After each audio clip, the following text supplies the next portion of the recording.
What's going on, Internet? Welcome back to Nerdlocker, a place for inner nerd. My name is Brandon. And I'm Jasmine. And this is episode 40. We are over the hill. We are so old. This week we got Green Lantern news, Toy Story, and some Monty Python, so let's get right to it. Woo. Alrighty, so this angers me to no end. They're making a Toy Story 4. How does that make you angry? Because first of all, they ended that whole movie it was the end of the franchise, and it was emotional and sad, and Andy goes off to college, and blah, blah, blah, blah. I almost cried in that. I did cry. You're watching him leave, but I can understand. Yes, it was an awesome ending to an awesome story. It's a really good trilogy, but I'm such a Toy Story fan. I am too, but it's over, and I understand that they're doing it because financially it'll make a ton of money. Oh my God! But you know what else it's gonna make You know what else will? What? Another Incredibles. Yes, but you gotta, even with the Pixar movies, I mean, Cars 2's out now. Mm-hmm. They are gonna do another Incredibles. They're doing another Monsters Inc. movie. But you know what else they're even doing? when you think about Pixar, it's Toy Story that you really. I mean, when I think Pixar, I automatically think Buzz and Woody. Well, I think Pixar. I think like Finding Nemo. Really? Yeah, I think The Incredibles. I think Monster Inc. I don't think. There's something special about the Toy Story characters, and yeah, it was a very good ending. It was a very just pulled at your heartstrings, Conclusive. and it was conclusive. But I don't know. I don't really have a problem with this because I'm such a fan of them. I want to see what else they can do. I'll be probably with go you. watch it. Oh yeah. I mean, if they put out 4 and it's terrible and you should have stopped. I don't want to put it in the same category as Indiana Jones, where the 4th one comes out and that one doesn't exist. Yeah. But Pixar hasn't let me down yet. So yeah, very true. I just feel like we're just hopping on that 3D animation cash cow. Well, absolutely. Going with it, and it's just sort of the thing with Pixar is that they are boast about how they only do original ideas. Mm-hmm. Come up with more original ideas. That's a good argument, actually. That's a very good argument. That's what I want to see, more new things. So I don't know how excited you are for this supposed G.I. Joe sequel. I mean, it's not supposed. They're making this. They're starting on it. I hated the first one. I'll be completely honest with you. Your favorite actor, Dwayne "The Rock" Johnson, is going to be in it. I love The Rock. Yeah, dude. The Rock is sweet. The people's elbow. You know what I mean? So that gets me a little interested. Right? Okay. How about this? I know you're a Wu-Tang Clan fan. I'm a huge Wu-Tang fan. The RZA is set to play the Blind Master, trainer of Snake Eyes and Jinx in That G.I. Joe canon. sounds awesome. Right? I How love the cool is RZA. that? He's an The awesome RZA's the actor. He's just incredible. He's the bee's knees, dude. He is. To say the least. So it's almost like that first one was bad. They're making up for it now. I'll see it. I'll see it. I didn't see the first one. Marlon Wayans was in it, and I was That like... was a little distracting and At weird. first, I was like, sweet, the Wayans brothers are doing something. And then it's like... it's G.I. Joe. Man, really? It's like Tony Stark's army of super soldiers? Yeah. Whatever. Anyways.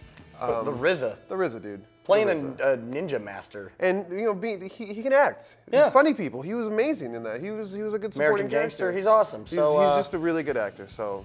sold. Same here. We talked about this before on Nerdlocker with dead actors and actresses having their likeness and voices used for stuff after they've still passed pretty away. creepy. Very creepy. Mm-hmm. But it looks like it's going to happen. Graham Chapman, who was a member of Monty Python, who passed away in '89, his voice will be used for an animated anthology based off his memoirs called A Liar's Autobiography, Volume 6. They're going to use his voice and likeness in this animated film, but also Monty Python members are coming back to be a part of this with him. The only downside right now is that Eric Idle hasn't been confirmed. Which is weird. I know, it's really random, but that's the only issue with the project that I'm really finding. Otherwise, it sounds like a really great idea. Yeah. And just random on top of it. So. Well, I grew up watching the Monty Python videos. As we all did. Yeah, I've always enjoyed Monty Python. So this would kind of be cool to see them come back and, see a behind the scenes sort of look at their lives. I'd be really interested to see it. And I just think it's cool, like they have all these scenes and stuff, or, audio recorded of his voice, so they're going to do animated segments with this audio and stuff. So it's like he's still going to be in the movie, but, they're taking it out of... I know. So crazy. weird. But I would like to see this, I'm a huge Terry Gilliam fan, and I want to see what if he's gonna bring anything, especially because it's an animated movie. And, he did the whole art side to Monty Python. Mm-hmm. So yeah, I'm on board for this. Me too. Let us know what you think right below. Alrighty, so last week we talked about how much we loved Green Lantern. and how much we didn't want you to knock it if you hadn't seen it yet, and to go see it and, Form your own opinion. Exactly. Well, apparently no one listened to us because in its second week, Green Lantern only made like $16 million. With a 66% drop-off. That's just depressing. Very However, depressing. they are going to make another one. Yes. So which is- sweet. and I actually think that this is a direct result of me going and seeing Green Lantern a second time. You know what? That What is it a was. direct result because was. I thought, with all these people talking mess around about it, I just wanted to give a little bit more money and show my faith in it, and obviously it worked. So I'm happy, and I don't know where they're going to go with it. It has been signed for a 3-movie deal originally, sweet. so this news is actually just kind of setting that in stone.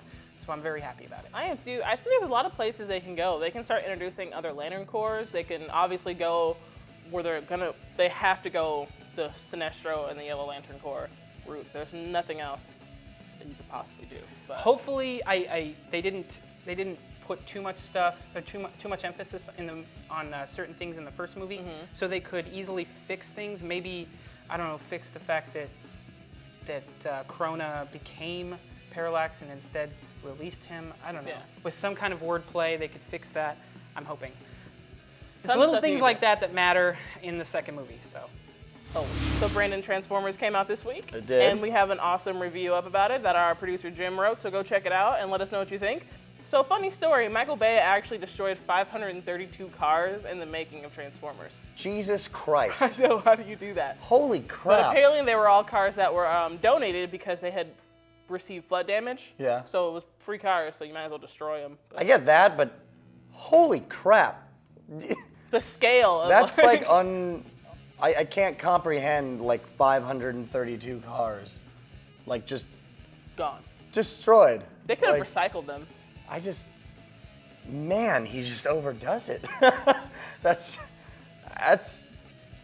whatever. He You know, does it at least 532 things weren't CGI in that film. You know what? So that's where I'm gonna. That's a leave good it at. point. Good point. Howdy nerds, Jasmine here with my pick of the week. It is the new Ultimate Spider-Man. They've only released a cover. Brian Michael Bendis is writing it, and actually a really awesome girl is drawing it. So go check it out. Let me know what you think, but it looks really, really, really good. So I'm very excited. What's up, guys? Brandon here with my pick this week. It is Vans Warped Tour. It has been 7 years since it has been in Las Vegas, and it's coming here Thursday. I cannot wait. I've been looking forward to this since I heard the announcement, and I'm going all out. So I'll see you guys next week, probably sunburnt and dehydrated and half dead, but it's worth it. Hey guys, Bobby here with my pick of the week, and I have been listening to Two Door Cinema Club. I actually have just got back into them. I picked up their album, listened to it for about 2 months nonstop, and then I just picked it back up, and it just revamped for me. If you guys haven't heard of Two Door Cinema Club, go out and check out their new album. It is amazing. Hey guys, it's Cubby here with my pick this week. This week, I chose Peter and Max. It's a Fables novel.